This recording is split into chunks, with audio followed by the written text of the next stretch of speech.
Sarjakuvan TV. All right.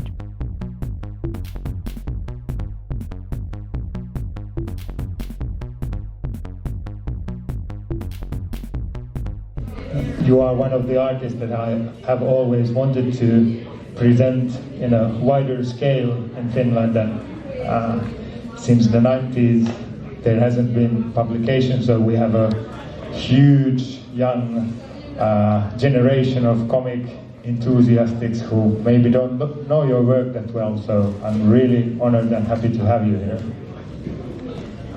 Thank you very much. In the second time I came 27 years ago to the Kemi Festival in the extreme north of Finland. I got a lot of healing memories and very flashy images about that experience. I'm very glad to be here again. Early stages of your career, you started. Well, we go back to the 52.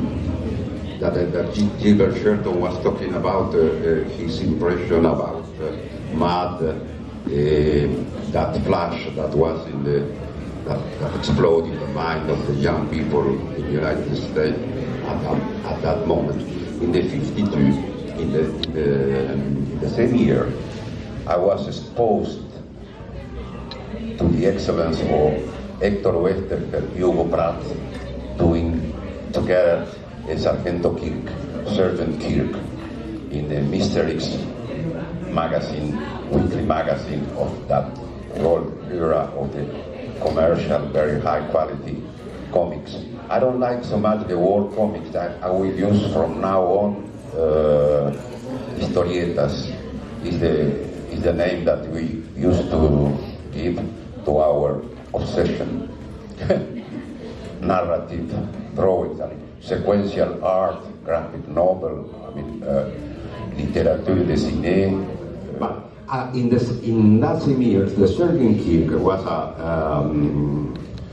started at that moment. It was not mad, it was human, not delirious, not exploded. It was that big impression that those young people, old colleagues of mine at that moment in their country. But it was a story made and think and draw it in Buenos Aires in that early 50s about the North American far west.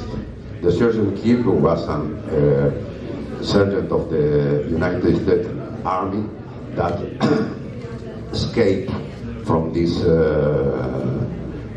hell because the United States Army at that moment they attacked heavily the people from the prairies. The indigenous people, and Sergeant Kirk with their friends started to be in the middle of the conflict, not so near to the white, a little bit near to the indigenous people. It was some kind of aesthetically, morally, and politically enormous experience that take us in our 10 years old childhood, and they together, and then all the work of those people in the later years was all the country. We were so free without any pressure, any control, any censure of the authorities of my country, because those people were talking about the United States, the Far West. They were telling stories that they developed very far from the country, in the extreme north, in the north of America. We dreamed the North America Far West. We saw them in the cinema. We saw that. We read that in the comics. We read and see that in the comics. We read that in the books. We were so interested, so impressed by this. But from our point of view, from the Argentinian Western, the writer, Hugo Pratt, the artist, they tell us the possibility of being human in the middle of the conflict, of the suicidal conflict of the human being. I mean, the power against the poor. There were some kind of, all the contrary. They were talking about stories that develop in United States, in Europe, in very far from countries from our real place, and those things happens in our imagination, in our excitation, reading and seeing that happen into us. There were a way in the Pampa. I mean, the narrative wines where they came from everywhere. Gigantic jump from that past to this present.